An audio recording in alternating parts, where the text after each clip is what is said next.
Bonjour à tous, merci d'être là aujourd'hui et bienvenue dans cette émission spéciale enregistrée depuis la 4e édition du forum Une époque formidable. C'était le 7 octobre dernier au Théâtre des Célestins à Lyon, un événement du quotidien économique La Tribune. RCF Lyon, la radio, s'associe à la présentation de cette table ronde à propos de l'infox. C'est un mot valise entre info et intox. C'est le mot français pour les fake news qui viennent aujourd'hui interroger la démocratie, propulsée par les réseaux sociaux, alimentée par le climat ambiant de défiance envers les institutions, que ce soit l'État, la science et même parfois les médias eux-mêmes. Eh bien, on a déjà pu constater l'influence de ces infox avec le référendum sur le Brexit, l'élection de Donald Trump ou encore le mouvement des Gilets jaunes. Autour de moi, pour parler de ce thème aujourd'hui, 3 invités avec nous. Géraldine Mühlmann, bonjour. Merci d'être avec nous. Bonjour Vous êtes à tout le monde. Professeur de sciences politiques à l'université Paris 2 Panthéon-Assas, agrégé de philosophie, de sciences politiques, et puis vous avez également publié Du journalisme en démocratie, ça a été réédité l'an dernier chez Klingsik, et puis aussi Une histoire politique du journalisme, publié en 2007, mais toujours disponible chez Point Seuil. À vos côtés, Dory Bruyas, bonjour. Bonjour. Vous êtes directrice de Fréquence École. C'est une association qui, depuis 20 ans, se donne pour mission de développer une attitude critique des jeunes face aux médias. Fréquence École a aussi créé un événement Super Demain qui veut faire sortir de l'école l'éducation numérique, l'élargir à un public, pourquoi pas familial, concerner toute la famille. On aura évidemment l'occasion d'en reparler pendant ce débat. Et puis enfin, Thomas Huchon, bonjour. Bonjour. Vous êtes journaliste indépendant, vous avez travaillé notamment chez Spicy, un site d'information vidéo, de reportages et documentaires accessibles sur abonnement, pour lequel vous avez réalisé le documentaire Conspi Hunter, un faux documentaire racontant que la CIA a inventé le sida. Vous le montrez à des élèves en classe sans leur dire que c'est un faux, avant évidemment de lever le lièvre pour ensuite débattre de la fabrication des infox avec ces mêmes élèves. On aura donc l'occasion d'en reparler. Vous avez fait le tour des écoles depuis quelques années. Alors nous aurons 3 grandes parties au cours de cette émission. Tout d'abord, des questions d'étudiants qui vont introduire ce débat, également des questions du partenaire du forum Une époque formidable. Il n'y aura pas de questions du public. Et on va commencer ce débat par une sorte d'état des lieux de l'infox, de s'intéresser à sa production, voir si les fake news constituent une menace réelle pour le système démocratique aujourd'hui. C'est le titre de cette table ronde. Alors j'appelle à monter sur scène Mélanie Poncet et Timothy Gray, qui sont 2 étudiants en bachelor management européen et développement à Made In. C'est le pôle d'enseignement supérieur de l'Institut Sainte-Marie à Lyon. Vous pouvez les applaudir. Et donc, pour préparer ce débat, on leur a demandé de s'informer via Russia Today et Sputnik News, qui sont 2 chaînes d'information russes. Et il faut savoir que ce sont les 2 seuls médias que l'Élysée a refusé d'accréditer. Alors Mélanie, Timothy, qu'est-ce que vous en avez retenu ?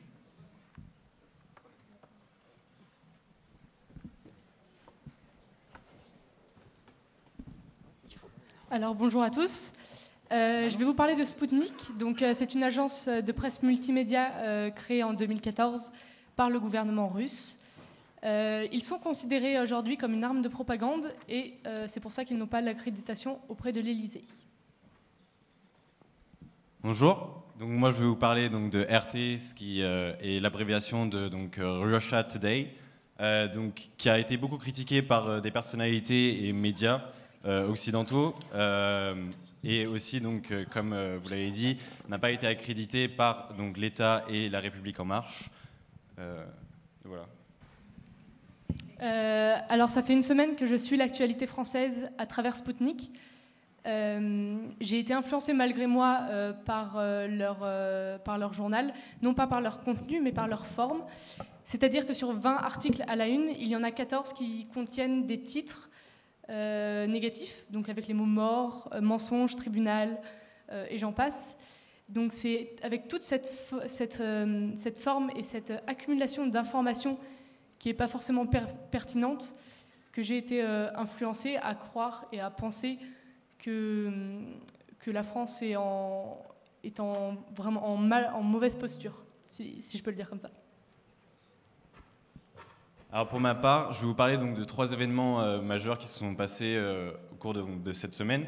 Pour commencer, la PMA pour toutes, qui a été beaucoup médiatisée par RT, ils ont vachement développé le sujet en fait, autour donc, de l'avis des médecins en général, ce qu'ils disent. Après, est-ce que c'est l'avis d'un médecin ou de plusieurs? On n'en a aucune idée. Mais ils parlent donc d'une rupture anthropologique.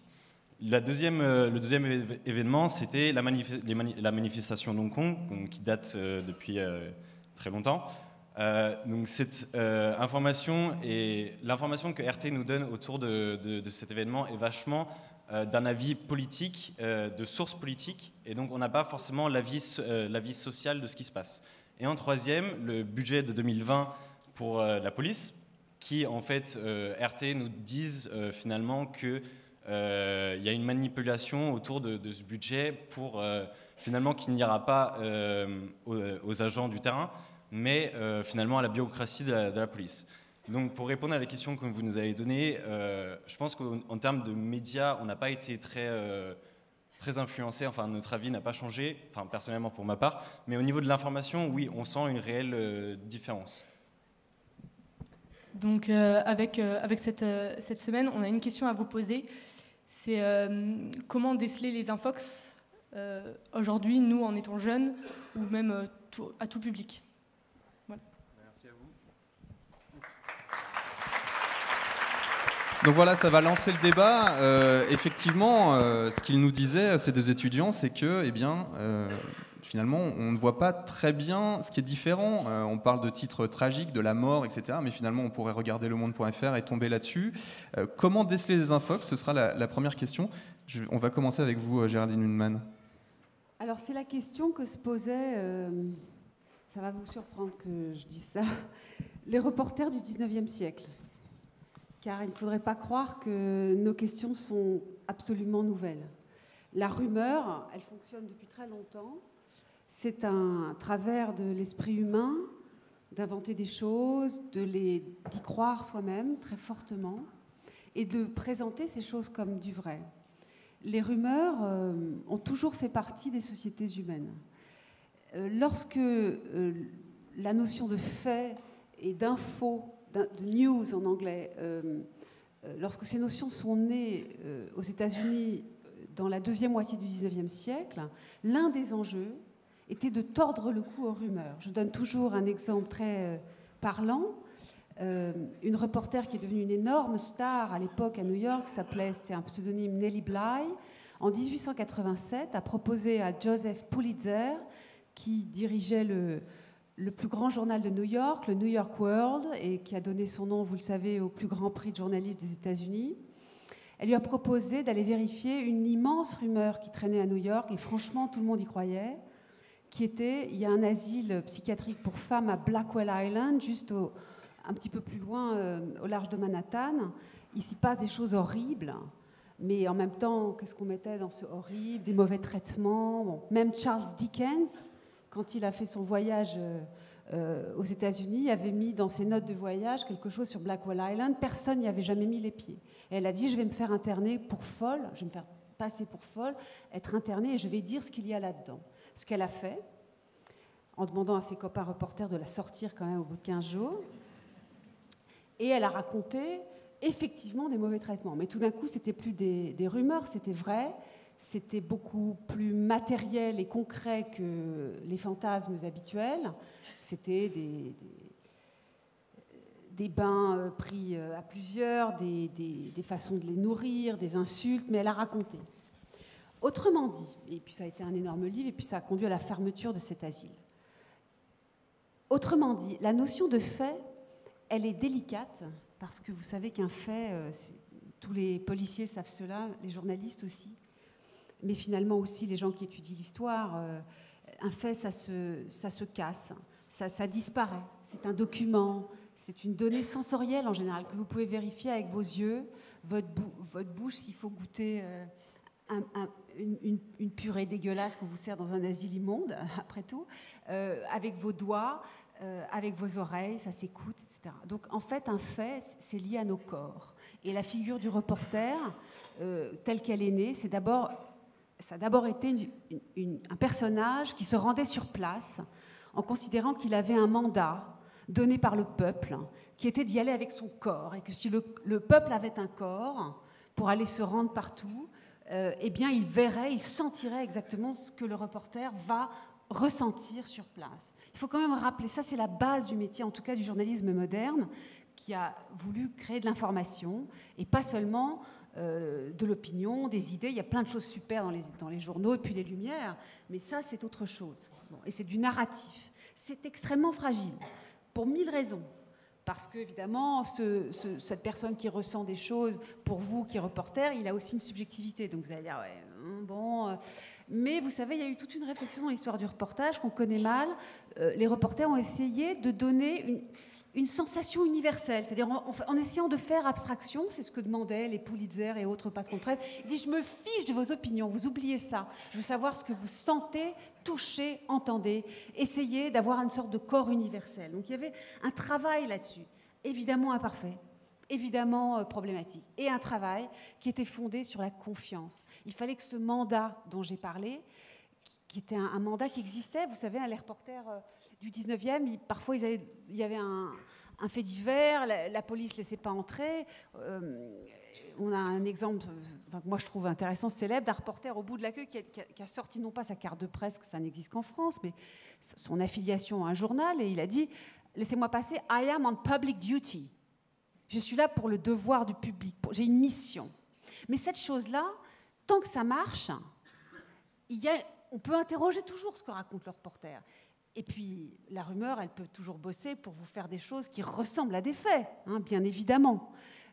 Mais mine de rien, il y a quelque chose qui est cette confiance. Si cette confiance craque, et craque gravement pour 1000 raisons, qu'on peut analyser la faute des reporters qui ont mal travaillé, les énormes bourdes journalistiques du XXe siècle, le fait que plein d'événements n'ont pas été bien couverts, mais aussi une méfiance à l'égard de toutes les formes de représentation, parce que c'est une forme de représentation, ce reporter.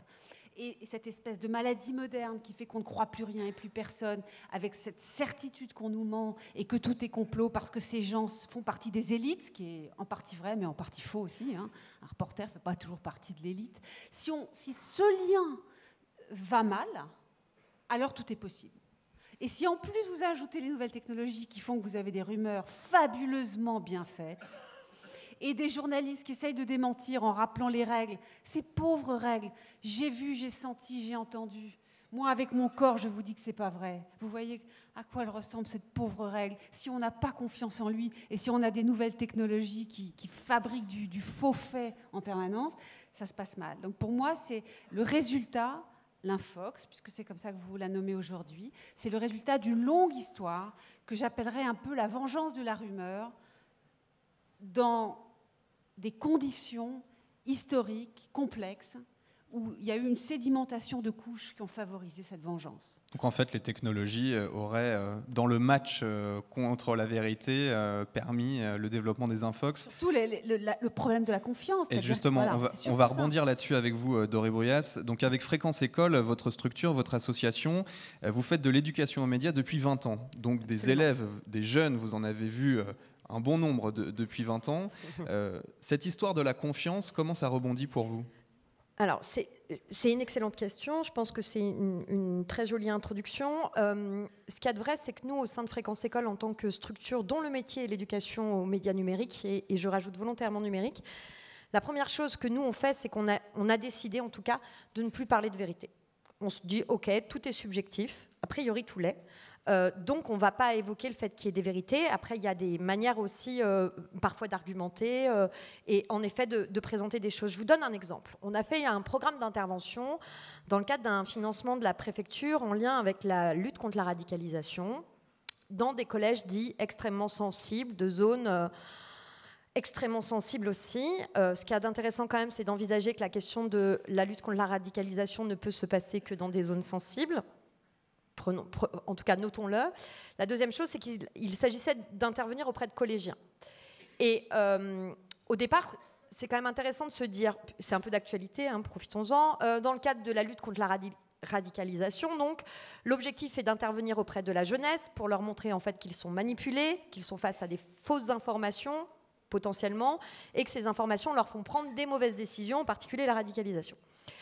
Alors, ce qui est très compliqué, ça veut dire qu'en fait, nous, intervenants, bien souvent issus de milieux plus favorisés, qui ont fait des études supérieures, qui sont souvent d'ailleurs pour les intervenants de Fréquence École des professionnels des médias. Ça signifie qu'ils viennent intervenir auprès de collégiens issus de quartiers difficiles, qui rencontrent des difficultés beaucoup aussi dans leur vie quotidienne, et qu'on leur dit, nous, on sait quelle est la bonne information. D'ailleurs, on va vous montrer laquelle c'est, et on va considérer que l'information que vous consommez par ailleurs et de laquelle vous discutez à la maison avec vos parents n'est pas la bonne information, et on va vous remettre sur le chemin de la vérité. Rendez-vous compte que ce n'est pas du tout possible de travailler comme ça, d'une part. D'autre part, c'est faux que de faire ça, c'est-à-dire c'est pas considérer ce qu'ils vivent et leur expérience à eux, puisqu'on a beaucoup parlé finalement de cette rumeur et de l'expérience, mais en fait la question c'est expérience versus expertise, c'est-à-dire comment est-ce qu'on tient compte aussi des deux phénomènes dans une société où tout le monde peut s'exprimer et raconter son expérience. Du coup, forcément, comment est-ce qu'on tient compte de ça dans une société connectée? Et on a fait un test préalable, c'est pour ça que c'est un test préalable pour leur poser des questions. Et on a découvert, avant de démarrer le programme, d'abord, le test préalable il permettait d'interroger finalement pas mal de choses, et en particulier la question de leur rapport à l'information. On leur a donné des chiffres. Je vais vous donner un chiffre qui est tout simple. 50% des joueurs de jeux vidéo sont des joueuses. C'est le chiffre 2018 du syndicat du jeu vidéo en France. Et donc, on leur a dit, c'est bizarre, est-ce que ça correspond à ce que vous observez dans votre vie à vous? Et maintenant, est-ce que vous pourriez nous dire pourquoi, du coup, ce chiffre, il est produit? Première proposition, les chercheurs se sont trompés et ont inversé 2 colonnes et personne ne s'est rendu compte de leur erreur. OK. Deuxième proposition, les fabricants de jeux vidéo veulent vendre plus de jeux vidéo aux filles.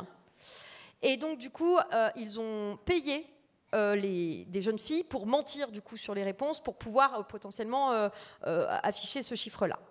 Troisième proposition, c'est le gouvernement français qui veut nous faire penser que la société est plus égalitaire et qui du coup a clairement manipulé les chiffres pour obtenir ce résultat. Quatrième proposition, assez subtile, vous allez voir, qui est en vérité entre guillemets la bonne réponse, mais là aussi qui peut se questionner. A priori, ils mélangent les mini-jeux sur smartphone comme les jeux de console, et c'est une stratégie de la part des éditeurs de jeux vidéo de montrer ce chiffre pour laisser penser en effet que le jeu vidéo n'est pas sexiste. Choisissez. Alors, 7% pensent que franchement les chercheurs sont capables de faire des erreurs et de se taire ensuite pour ne pas évidemment faire face à leur honte. Mais c'est vraiment pas ça qu'il faut retenir. Ils sont 55% à peu près à bien comprendre en fait que a priori en effet c'est plutôt une stratégie des éditeurs du jeu vidéo. Ils sont 25% à nous dire que c'est le gouvernement. 25%.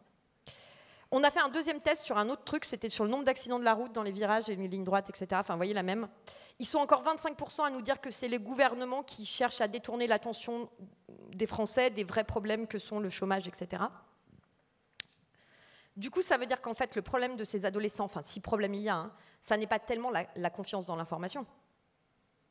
C'est la confiance dans le fonctionnement de notre société, et en particulier dans le gouvernement.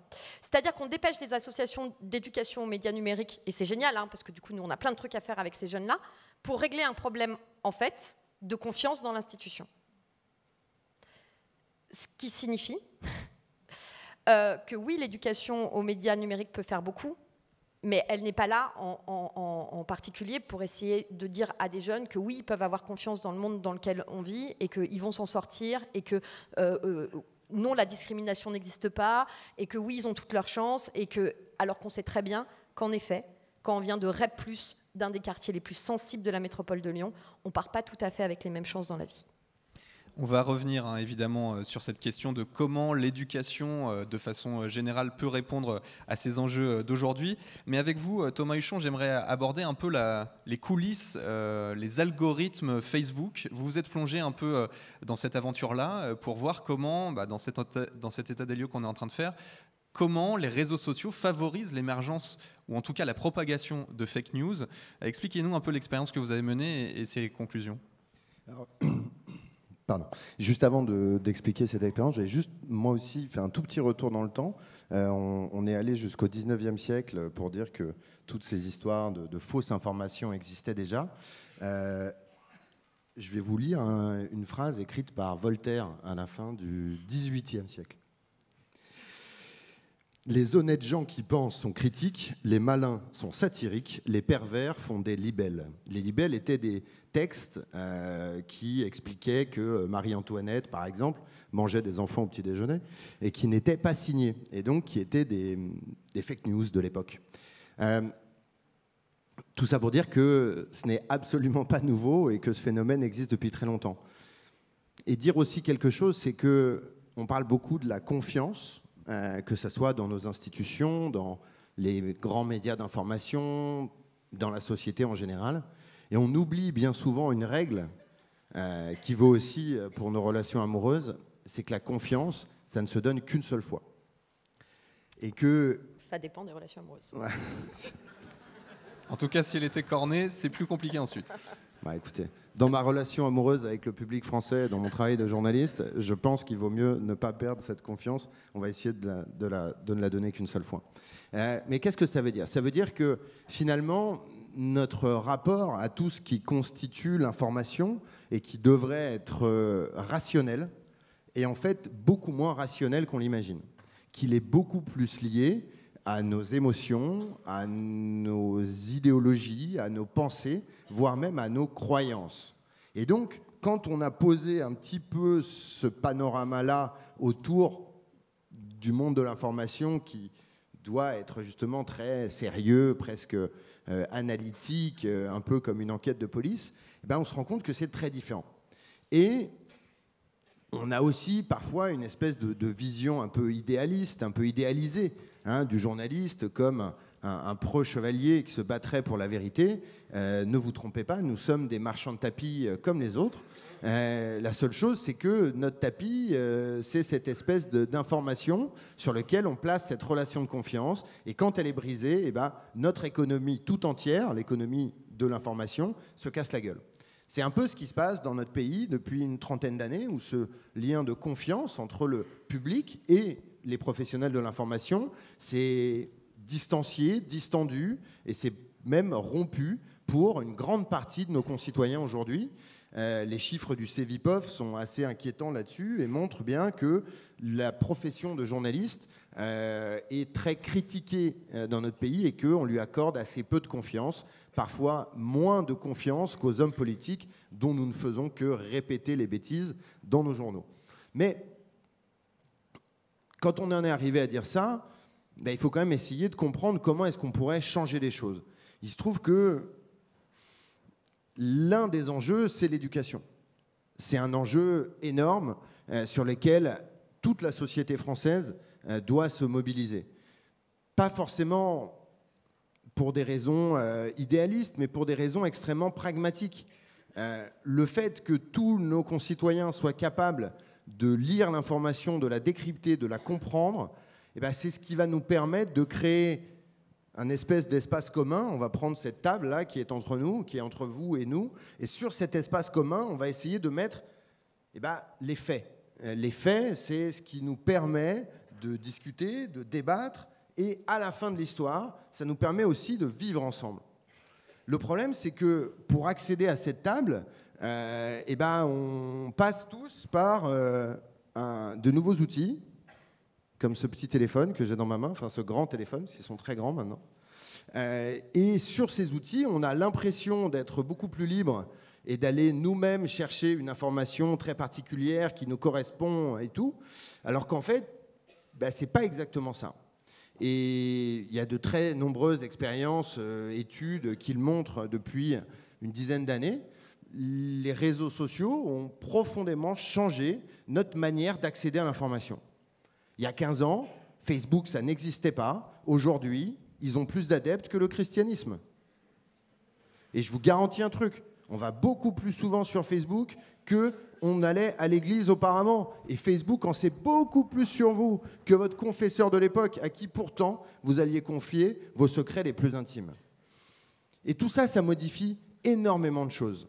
Ça modifie énormément de choses parce que l'information que vous allez trouver sur vos fils d'actualité sur les réseaux sociaux, eh bien, ni vous, ni moi, ni personne ne sait pourquoi vous la voyez, pourquoi vous voyez telle source, pourquoi vous voyez telle chose, pourquoi vous le voyez à telle fréquence.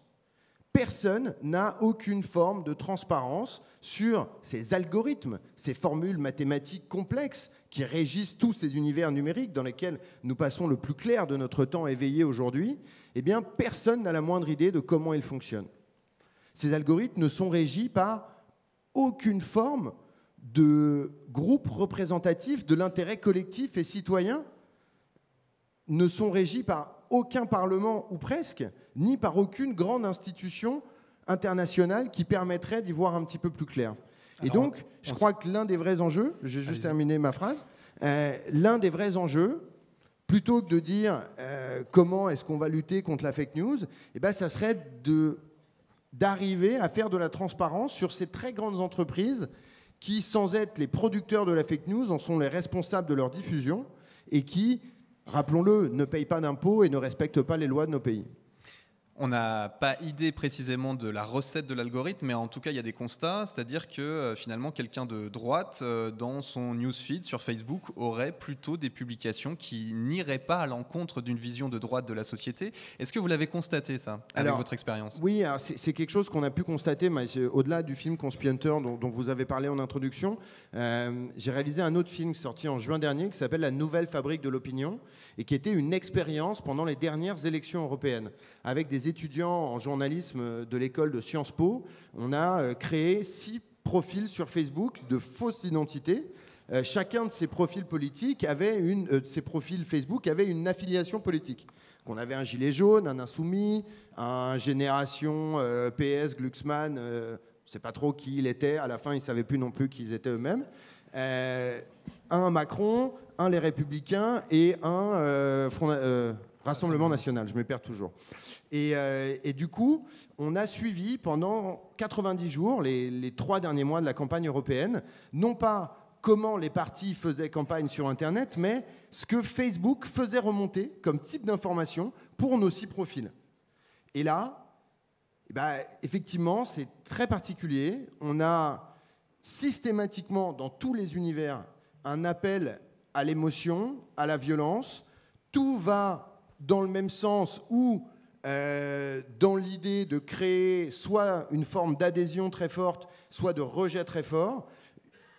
Un appel systématique à des images clivantes, choquantes, extrêmement dérangeantes. Et à un moment, dans notre expérience, un fait d'actualité mondialement traité par toutes les chaînes d'information, tout le monde s'y intéresse, l'incendie de Notre-Dame de Paris. Au moment de l'incendie de Notre-Dame de Paris, on va avoir 6 réalités absolument différentes sur nos 6 profils. Chez le Front National, c'est les musulmans qui ont foutu le feu. Chez Macron, c'est les gilets jaunes. Chez les gilets jaunes, c'est Macron. Chez les insoumis, il y a trop d'argent pour reconstruire. Et chez Génération, Glucksmann, ils ne se sont même pas rendus compte qu'il y avait Notre-Dame, ils continuent à s'engueuler. Mais du coup, qu'est-ce que ça veut dire ? Ça veut dire que 6 personnes qui ont potentiellement le même âge, qui ont potentiellement la même sociologie, qui sont potentiellement dans la même ville, qui vivent dans le même pays, qui suivent les mêmes médias, eh bien, ils peuvent vivre dans 6 réalités, non pas différentes, mais contradictoires, opposées. Mais comment voulez-vous qu'on arrive à vivre ensemble dans cette réalité-là ? Mais c'est pas neuf, ça. C'est pas neuf. Tu peux pas dire ça, c'est pas neuf. Depuis le début de ce débat, on voit que c'est pas nouveau. Mais ce qui est nouveau, en tout cas, c'est les réseaux sociaux, les nouvelles technologies.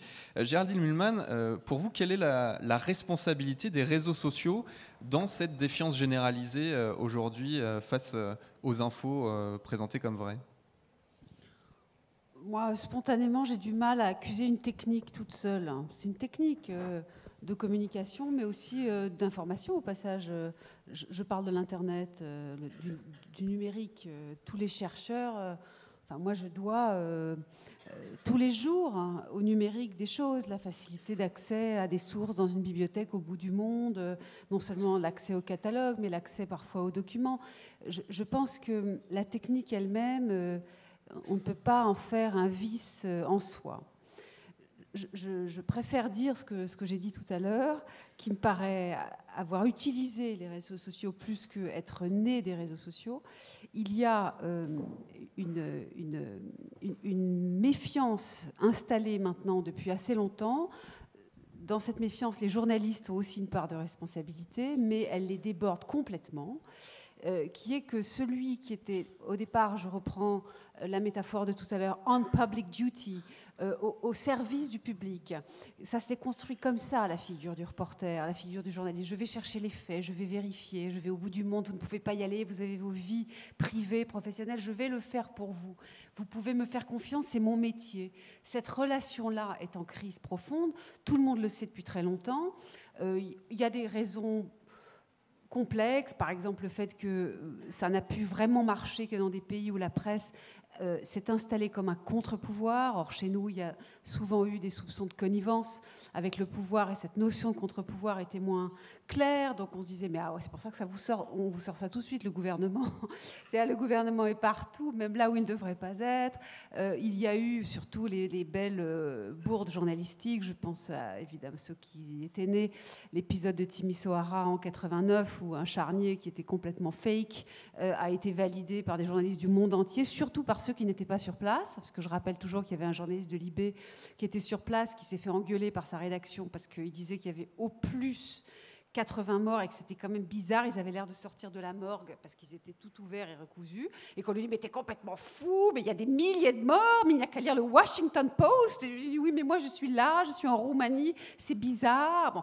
Donc au fond, vous voyez, le métier s'excuse rarement.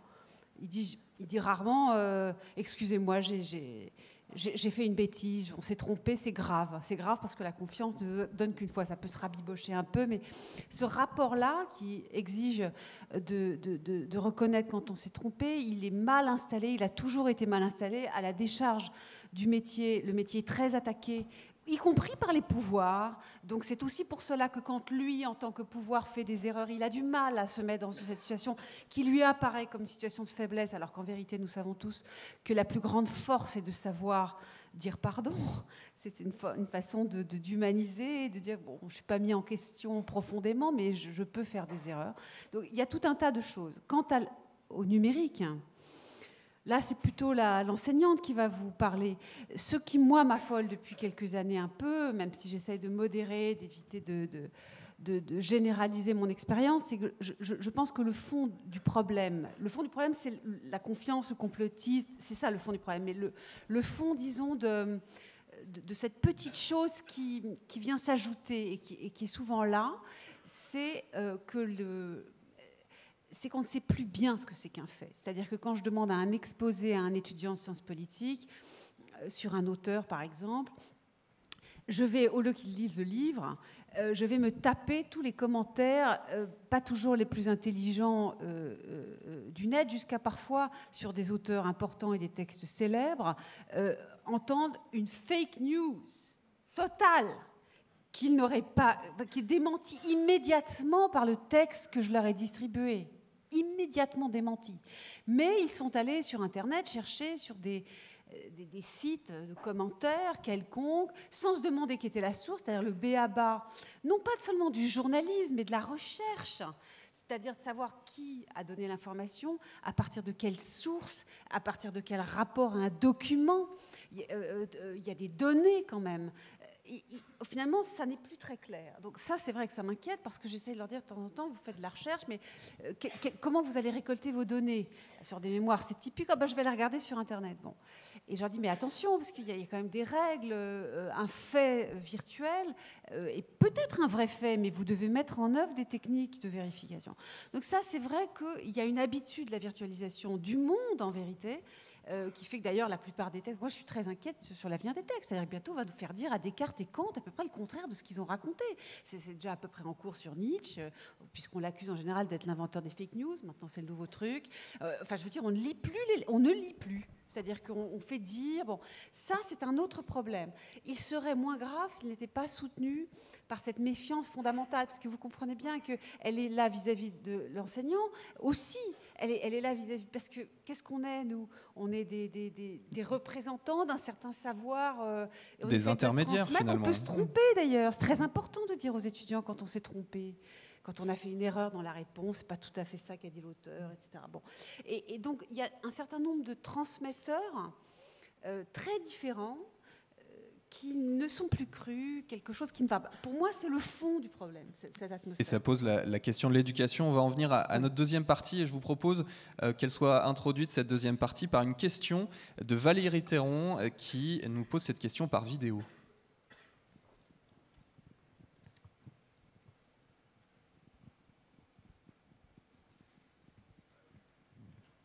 Valérie Théron qui est donc directrice Orange pour le Grand Sud-Est. Si la technique veut suivre. C'est un complot. Ouais, clairement. Je viens de vous donner une fake news en direct. Voilà. En tout cas, bon appétit. Hein. Alors, on va peut-être, si la technique ne suit pas, c'est pas grave. Ce qu'elle nous disait, Valérie Théron, en fait, c'était vraiment la question de l'éducation. Comment véritablement, quelles sont les pistes, les solutions pour parvenir à cette éducation? Bonjour, je suis Valérie Théron, directrice Orange pour le territoire Grand Sud-Est. Aujourd'hui, la question que je voudrais vous poser est la suivante. Face aux défis que représente le traitement de l'information dans nos sociétés, comment pouvons-nous favoriser l'éducation à l'ensemble des médias, les nouveaux médias et les médias traditionnels? Voilà, c'est une question que je vais poser directement à Doré Bruyas. C'est une excellente question. La réponse est forcément très très longue et très très complexe. Du coup, peut-être 3 choses à noter. Moi, je pense que pour favoriser la question de l'éducation aux médias numériques et aux médias tout court, enfin, en tout cas à l'intégralité des médias, il faut d'abord faire de la lutte contre les représentations. C'est-à-dire il faut faire de la recherche, il faut faire de la recherche-action. Il faut réfléchir aussi à ce que ce développement des médias vient questionner chez nous, parfois bouleversé. On peut être tenté aussi de penser que c'était mieux avant. Alors, dans ce cas-là, pourquoi? Et ça peut valoir le coup d'essayer d'analyser finalement de quoi... Là, on l'a beaucoup évoqué, je prends un exemple. On vit aussi ce qu'on appelle une crise d'un métier qui est finalement bouleversé aussi par le développement du numérique. C'est le métier des journalistes qui est vraiment bouleversé. Et la question qu'on pourrait légitimement se poser, c'est de dire est-ce que ce métier ne doit pas changer, muter, s'interroger, se repenser, etc. Est-ce que les lieux de formation sont les bons lieux? Est-ce qu'il n'y a pas des choses à réinventer? Donc ça, ce serait plutôt penser la question d'ailleurs du rôle du journaliste dans la société. Mais si on parle d'éducation, donc du jeune public... Donc, première idée, faire des études, produire de la recherche. Il y a plein d'études qui nous montrent, par exemple, c'est ce que je te disais tout à l'heure, Thomas, qu'aujourd'hui, un adolescent, quand vous lui demandez combien, par exemple, de séries il regarde, si on posait la question dans les années 80, on obtenait péniblement 20 trucs différents à peu près, quoi. Si on lui demande aujourd'hui, en fait, et qu'on demande à un ensemble de jeunes sur un groupe d'une classe d'âge, on obtient récemment, on l'a fait l'année dernière, on obtient 300 réponses. 300 réponses. Ça veut dire aussi qu'ils ont accès à beaucoup plus d'informations que ceux dont on pouvait disposer. Hein. Moi, en l'occurrence, j'avais 3 chaînes, 5 chaînes. Donc, du coup, évidemment, c'était quand même difficile de faire de la diversité en termes de consommation culturelle. Et là, face enfin, regardez en kiosque le nombre de magazines qui sortent, regardez le nombre de médias qui existent, c'est fou. Donc, du coup, imaginons que pour ces adolescents-là, la première chose aussi à se représenter, c'est ça, c'est cette grande diversité médiatique, et de voir comment est-ce que dans cette grande diversité médiatique, il y a des biais, et en particulier des biais de confirmation. En effet, si vous êtes de droite, il y a plus de chances que vous lisiez Le Figaro, qui va venir confirmer des choses que vous pensez déjà, et si vous êtes de gauche, il y a plus de chances que... Ça a été longtemps travaillé quand même dans les écoles de journalisme, mais même en éducation aux médias, c'était la première approche. Aujourd'hui, c'est plus nuancé, c'est beaucoup plus compliqué.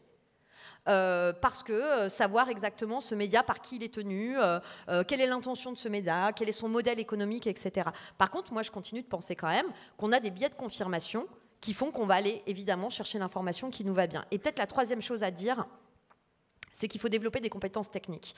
Aujourd'hui, les jeunes qui naissent dans notre société ont des problèmes de compétences. On a du mal à se leur présenter parce qu'on se dit, bah non, ils sont nés avec le numérique, ils l'utilisent depuis qu'ils sont hyper jeunes, etc. Non, ils ont des problèmes de compétences. Ils ne comprennent pas, par exemple, la question de la gouvernance des données. Ils ne comprennent pas d'où viennent les données, comment elles sont stockées, comment est-ce qu'elles sont transmises, d'une part. Mais d'autre part, ils ne comprennent pas non plus qu'on vit aujourd'hui dans une société des médias et de l'information et que du coup, pour pouvoir survivre dans une société des médias et de l'information, il faut comprendre les mécanismes justement des médias et de l'information. Est-ce que par défaut, aujourd'hui, notre identité numérique, elle est publique et qu'ensuite, c'est la compétence qui nous permet de maintenir une zone privée? Je pense que c'est les questions qui vont aujourd'hui traverser l'éducation. Et ça veut dire que ça concerne aussi bien les profs d'histoire que les profs de maths, que les enseignants, mais aussi que les acteurs de l'éducation populaire qui interviennent dans les quartiers, qui interviennent dans les structures de loisirs auprès des jeunes, pour savoir qu'est-ce qu'ils vont faire de ce média-là. En fait, c'est déceler l'intentionnalité de l'émetteur du message. Absolument. Son intentionnalité et évidemment qui il est, comment il le dit aussi, comment il le dit pour me séduire, quoi. Puisque du coup, la question, on faisait référence aux problématiques de l'utilisation de l'émotion dans les médias, mais c'est quand même pas neuf. On oublie tout le temps. Moi, je regarde très souvent un sujet de 1984 qui était au journal télévisé, qui était l'accident du quart de Beaune. Pourquoi je le regarde souvent? Parce que je trouve que c'est éloquent. Si vous avez 2 minutes, vous allez sur le site de l'INA, vous tapez accident du quart de Beaune. Souvent, on entend dire oh là là, les médias d'aujourd'hui, on aime vraiment la violence, etc. Regardez les sujets de 1984, hein, je vous assure. Hein. C'est un traitement journalistique qu'on a oublié et qui montre bien qu'on a aussi idéalisé une sorte d'information qui serait celle d'avant et qui serait beaucoup plus, je ne sais pas moi, standardisée, neutre, plus travaillée. L'accident du quart de Beaune, c'est un sujet qui est dégueulasse. Dégueulasse. On entend des mères qui pleurent et qui s'effondrent, on filme la douleur des gens au plus près, c'est horrible.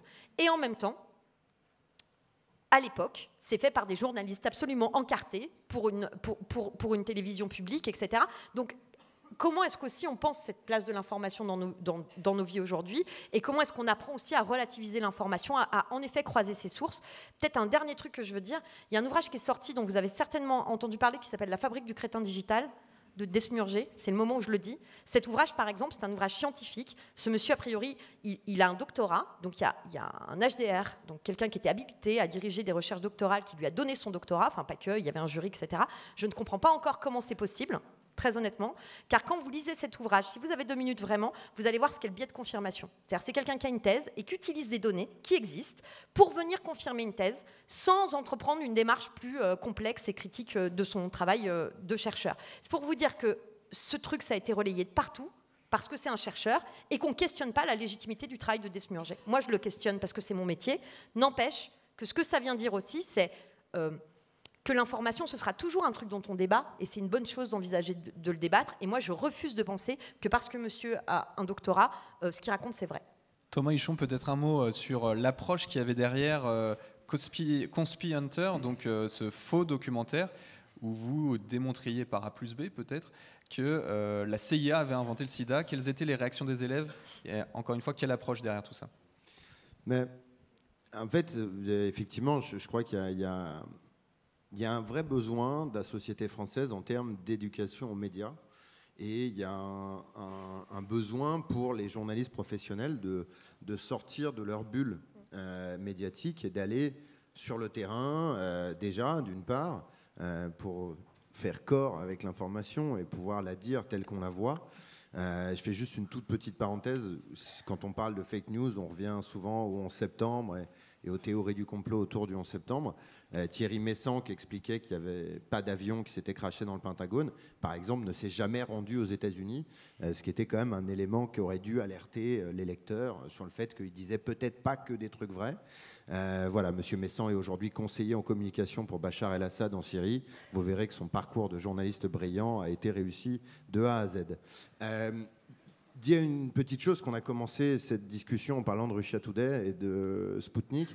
Il me semble, pour les voir s'en vanter à de très nombreuses reprises sur les réseaux sociaux, que les journalistes de Russia Today disposent de la carte de presse dans notre pays. Moi qui suis journaliste d'investigation indépendant, qui ai sorti de très nombreux films, je n'ai pas la carte de presse, voilà, parce que c'est un truc qui est très administratif, comme la France sait très bien les inventer, et que quand on fait de l'information en vidéo sur Internet, on n'est pas considéré comme un journaliste, il faut écrire. Si on fait que des films, on n'est pas un journaliste. Du coup, mais ça pose quand même le fait que c'est pas la carte de presse qui fait le journaliste et que c'est beaucoup plus compliqué que ça et qu'il y a plein de choses voilà, derrière tout ça. Alors pour revenir à l'approche vraiment, l'expérience Conspi Hunter. Voilà, et revenons là-dessus. En gros, qu'est-ce qu'on a fait? En 2015, avec l'explosion de tout un tas d'horreurs sur Internet après les attentats de janvier, avec un certain nombre de confrères, on s'est interrogé sur ces trucs-là et on a essayé de chercher une solution de lutter. De à la fois tirer une sonnette d'alarme et de permettre de donner des clés aux plus jeunes pour s'informer sur Internet. Et donc l'idée, ça a été de s'infiltrer dans l'univers de la complosphère, donc des gens qui croient aux théories du complot sur Internet. C'est quand même un univers très empreint d'extrême droite, c'est un univers idéologique très particulier où tout n'est que mensonge, horreur, voilà. Et on a créé un mensonge. On a donc inventé un truc qui disait que le sida avait été inventé par la CIA pour s'attaquer aux Cubains, que c'était la vraie raison de l'embargo, parce qu'on avait été inoculé le Che Guevara de nuit avec l'opération Mangouste en lui faisant des piqûres pendant son sommeil, que pendant l'embargo, les Cubains, avec leur médecine géniale, avaient trouvé le vaccin contre le sida, et que la fin de l'embargo de 2015, voulu par Barack Obama, n'était en fait qu'un écran de fumée pour permettre aux multinationales de la santé de récupérer ce vaccin contre le sida, et à François Hollande de s'embarquer derrière Barack Obama pour voler le vaccin au peuple cubain. Ce film, on l'a mis sur Internet, il a eu un succès certain dans tout un tas de petits micro-milieux. Il a été vu à peu près 10 000 fois sur YouTube en 3 semaines. Il a été repris par tout un tas de sites de réinformation, comme ils aiment s'appeler, qui expliquaient que mon personnage fictif, Lionel Perrotin, était un lanceur d'alerte extrêmement brillant et méritant, et qu'il fallait l'aider à révéler la vérité sur le sida. Ce petit film, alors que ce n'était pas du tout notre objectif à la base, il est devenu un outil pédagogique à la demande d'enseignants qui ont contacté Spicy, donc le média avec lequel j'avais produit ce film, et qui m'ont contacté moi directement grâce aux réseaux sociaux. Et ben, on s'est rendu dans les classes. Moi, je me suis rendu dans plus de 120 classes, dans plus de 80 villes de France au cours des 3 dernières années, pour faire à chaque fois le même exercice. On arrive, ils ne savent pas du tout ce qui va se passer, on monte le faux film. Il tombe dans le panneau, bien entendu, à de très nombreuses reprises. Grosso modo, on a 50 à 75% de la classe qui tombe dans le panneau, mais c'est normal. Vous avez votre enseignant qui fait venir un journaliste professionnel pour vous montrer des vidéos en classe. Il n'y a aucune raison de se méfier. Et bah, paf, on en profite et on leur ment quand même. Et donc, du coup, l'idée, c'est quoi? C'est de créer un ascenseur émotionnel. C'est de créer un ascenseur sur « Ah ouais, ah c'est vrai, ah je savais monsieur, la CIA, mais ouais, les Américains, le sida, mais ouais, on le savait. » Là, du coup, on révèle le poteau rose, ils tombent de leur chaise et ils font « Oh, vous nous avez pris pour des bolos, monsieur, c'est pas possible, ouais. Oh, ça va pas. Oh ouais, il nous a pris pour des bolos, là, t'as vu ?» Bon. Et du coup, à ce moment-là, on discute avec eux, on essaie de prendre 1 heure, 1 heure et demie. Ouais, je le fais bien parce que c'est vraiment du vrai vécu, donc je la connais bien la phrase maintenant. Ouais, monsieur. Et du coup, on essaie d'établir une espèce de méthode. Tout à l'heure, vous avez posé la question, après avoir regardé Russia Today pendant 1 semaine, comment est-ce qu'on peut vérifier une information? Comment est-ce qu'on peut se faire sa propre opinion sur les choses? Les faits, c'est une notion un peu compliquée, mais il y a quand même la possibilité d'arriver à remettre quelque chose un peu sur cette table-là, cette table fait, cette table au commun qui va nous permettre de discuter et de vivre ensemble. Nous, on a inventé une méthode qui vaut ce qu'elle vaut, qui est la méthode dite du trépied. Pourquoi du trépied? Parce que si vous enlevez un pied au trépied, il se casse la gueule. Et cette méthode, elle comporte 5 questions. Et si on enlève une question, tout le raisonnement se casse la figure. Ces 5 questions très simples. Est-ce que c'est signé? Est-ce que c'est daté? Est-ce que c'est sourcé? Est-ce que c'est recoupé? Et est-ce que c'est contextualisé? Si vous arrivez à répondre à ces 5 questions, normalement, vous évitez 95% des horreurs. Ça ne veut pas dire que ça marche à tous les coups, ça veut dire qu'il faut bien se poser la question. Voilà. Le problème, c'est qu'on ne prend jamais le temps de se poser ces questions-là, et on le prendra d'autant moins que notre accès à l'information se fera sur des plateforme extrêmement immédiate où tout se fait avec un tâtonnement du bout du doigt. Voilà. Il faut quand même savoir quelque chose, c'est que plus de 60% des articles qui sont partagés sur les réseaux sociaux, notamment Facebook en particulier, ne sont pas lus par les gens qui les partagent. Ils n'ont lu que le titre de l'article, parfois la première phrase. Il y a d'ailleurs des chercheurs américains qui ont fait une étude récemment. Ils ont créé un titre d'article qui avait l'air très sérieux. Le début de l'article, c'était « Cet article n'est pas vrai, il ne dit que des conneries ». L'article a été partagé des milliers et des milliers de fois par des gens qui disaient « Attention, regardez, il y a des fausses informations ».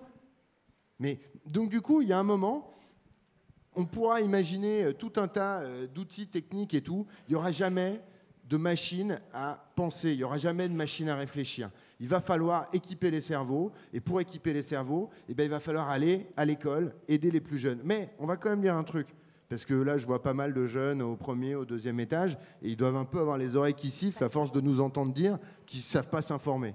Il y a plein d'études qui montrent que la majorité des fake news qui sont partagées sur les réseaux sociaux le sont par des personnes de plus de 60 ans. Donc, je pense que c'est un phénomène qui nous concerne tous. Hein, et donc, je pense qu'il faut, il faut tous prendre un tout petit peu de temps. Peut-être juste un truc comme ça, un truc qui ferait une petite respiration, quoi. Ça donne le temps de réfléchir, ça oxygène le cerveau. En général, ça suffit à éviter une connerie, ça. Hein. Une prise de recul et donc l'éducation pour tous, hein, et pas seulement pour les plus jeunes. Exactement. C'est ainsi qu'on va terminer. J'aimerais juste vous donner une info. Selon un sondage via Voice, plus de 9 Français sur 10 considèrent le journalisme comme un métier utile. Donc on peut dire qu'il y a encore un peu d'espoir. Et 61% des Français ont une attente vis-à-vis des journalistes pour qu'ils vérifient les informations fausses, les rumeurs et la désinformation. Voilà. Merci à tous les trois d'avoir été avec nous. Merci à tous.